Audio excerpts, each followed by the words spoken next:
Oke. Jadi Rencana ketika keuangan. dia Menarik. memilih atau memutuskan untuk menjadi pekerja migran, Mhm. itu kan sudah ada planning nih. Ya, Saya ya, ya. berangkat itu selama berapa tahun jangkanya. Nanti sepulang dari sana, saya akan melakukan apa? Oke. Jadi jangan sampai seumur hidup menjadi pekerja Menjadi migran. PMI. Ketika panjenengan itu mau berangkat ke luar negeri untuk menjadi pekerja migran, keluarga itu harus menyimpan dokumen yang berangkat. Yang berangkat itu. Misalnya saya berangkat nih, KTP saya, paspor saya, segala data yang ada di saya, difoto atau di copy, kirimkan ke keluarga yang di rumah. Orang tua. Jadi orang yang di rumah itu pegang data kita.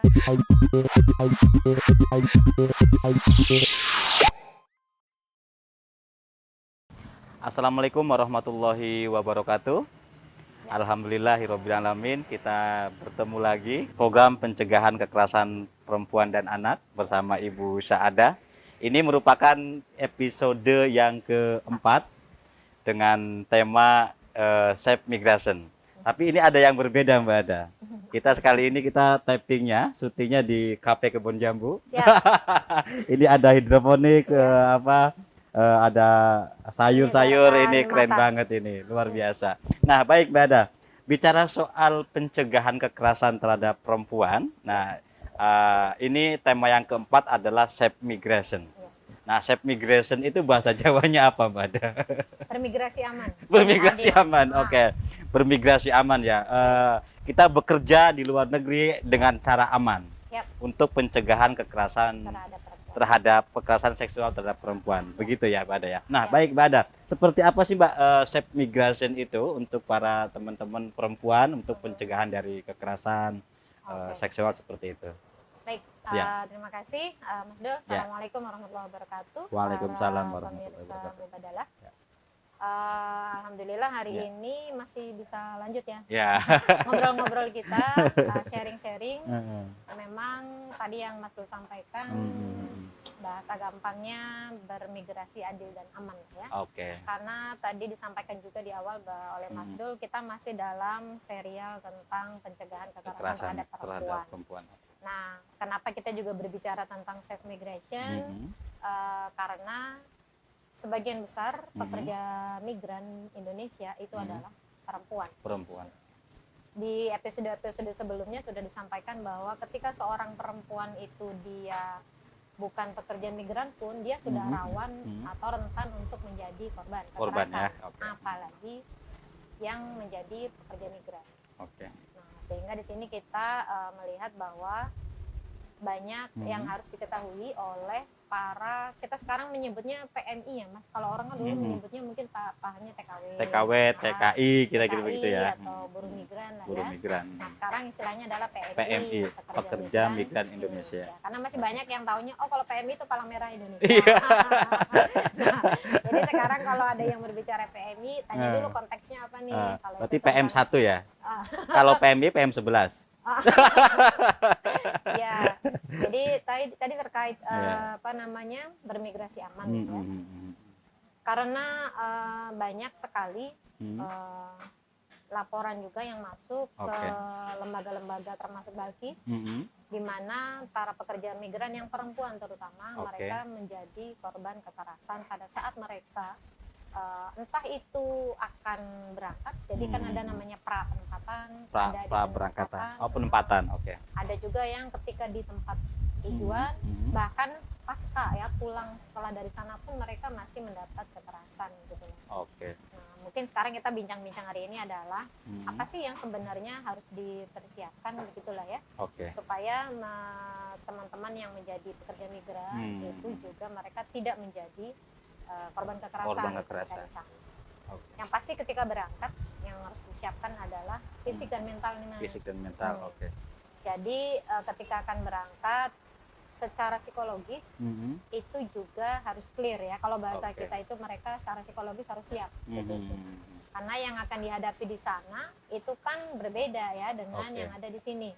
Secara demokrasi, budaya, tradisi begitu ya. Kita juga harus membekali diri dengan informasi sebanyak mungkin tentang negara yang akan kita tuju. Misalnya kultur budayanya yang tadi sudah sampaikan, karena pasti akan berbeda ya. geografisnya. Jadi kan banyak yang kalau orang desa sing penting mangkat, mangkat. Nah, bayangannya kan mungkin hanya beda desa yang iklimnya sama, kemudian karakter orangnya sama, padahal itu jauh berbeda. Nah, itu juga termasuk kalau psikologis itu berbicara psikologis, karena faktanya Mas, banyak yang memutuskan menjadi pekerja migran itu mereka secara psikologis belum clear.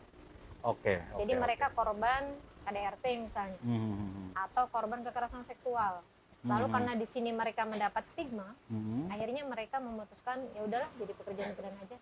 Nah, ketika mereka berangkat, kondisi psikologis belum clear, mereka berangkat itu masih dalam kondisi yang belum stabil, sehingga bekerja di sana pun itu akhirnya rentan untuk mengalami kekerasan berulang. Gitu.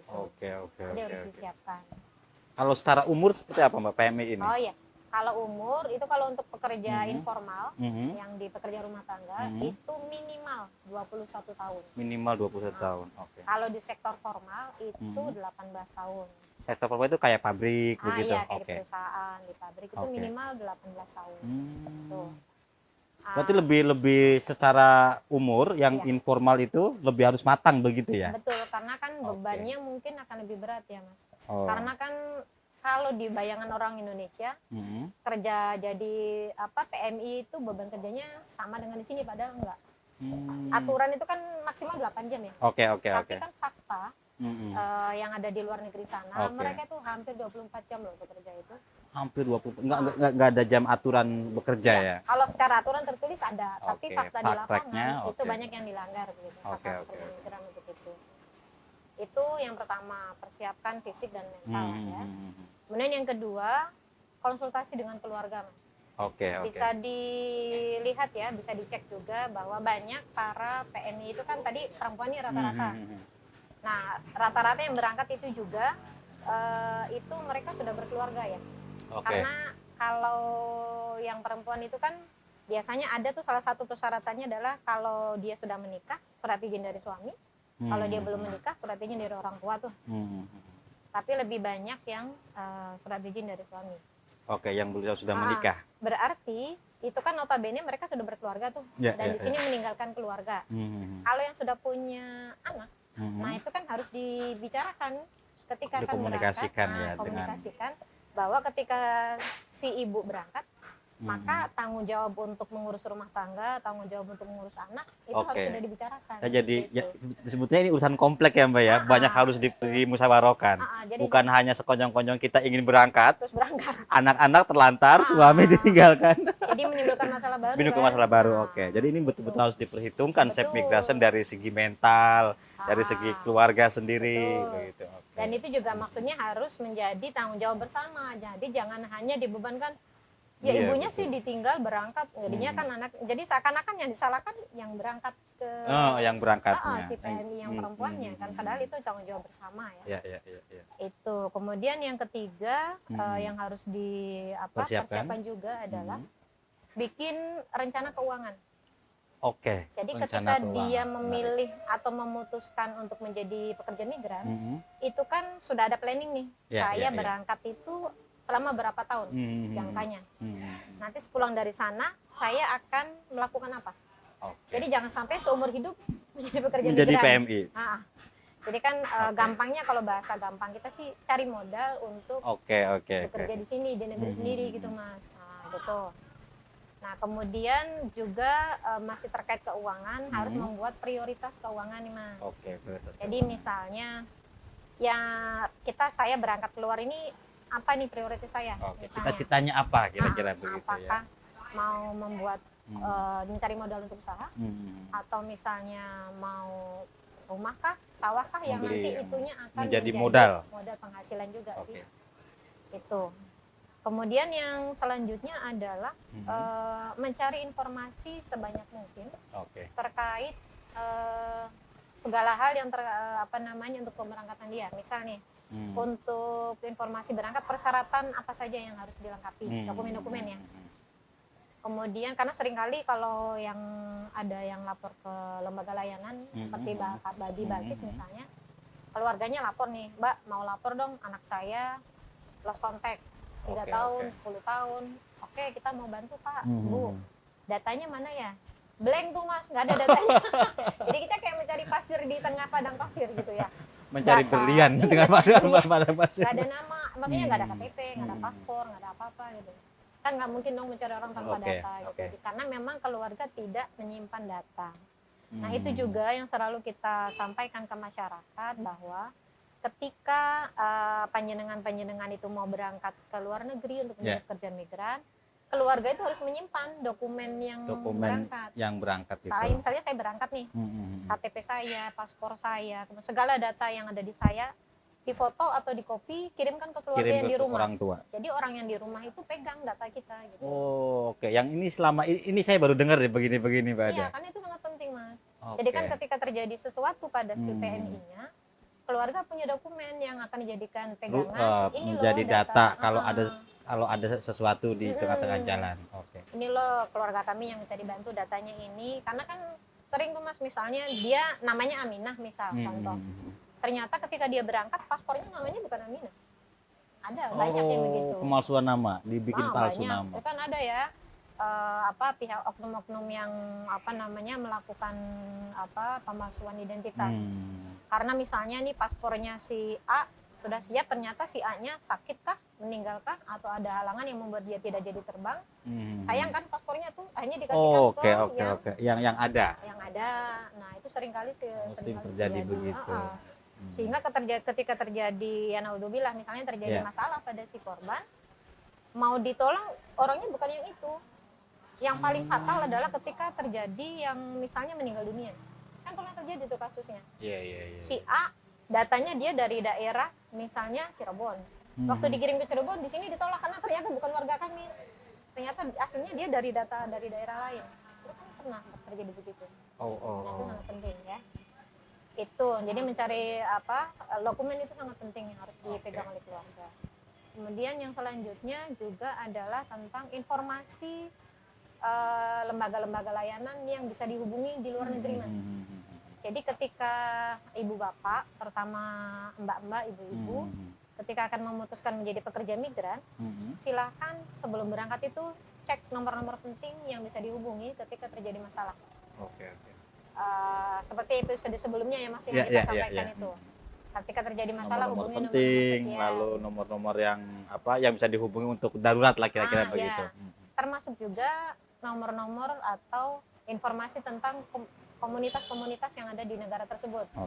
Karena kan di beberapa negara sekarang sudah ada Mas komunitas-komunitas orang Indonesia yang mungkin ketika kita ada masalah, istilahnya kan kalau orang sendiri bisa lebih nyaman lah ya untuk meminta tolong. Nah itu harus diketahui oleh komunitas-komunitas si CPNI-nya, informasi tentang komunitasnya. Kemudian juga informasi tentang hak-hak mereka Mas. Banyak sekali para calon pekerja migran yang mereka belum tahu sebenarnya hak mereka apa sih ketika mereka menjadi pekerja migran begitu. Yang penting mangkat.